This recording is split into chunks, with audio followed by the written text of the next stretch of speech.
বন্ধুরা, পাখি দেখেন, পানিকৌড়ি বা হাঁস পাখি একটু দেখেন কি পরিমাণে, একেবারে চোখ নিজেদের মধ্যে ঠান্ডা হয়ে যাবে। হবে না, ওটা দরকার নেই, কেউ এটা মাছ চোখ রাখুন সমাজ এড়ালো। আমরা আপনাদের আপডেট খবর দিচ্ছি, দেখেন কি পরিমাণে বালি হাঁস, একদম ফাটাফাটি।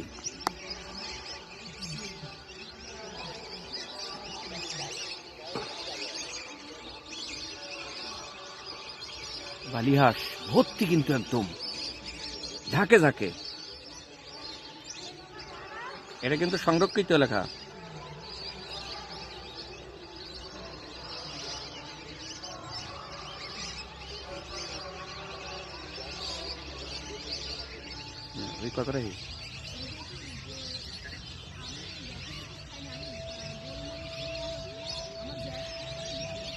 পাখি দেখেন।